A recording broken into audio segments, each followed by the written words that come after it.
আমি একজন ঘটক হেনা এখন হেনা আর হৃদয়ের বিয়ে পড়াবো। এক কলমের লেখাপড়া, দুই কলমের কালি। হেনা তুমি স্বীকার করো, হৃদয় তোমার স্বামী। মা বলো তো কবুল বকুল, বাবা বলো তো কবুল বকুল। আল্লাহুম্মা আমিন।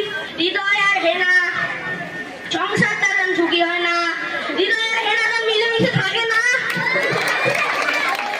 বিরহমত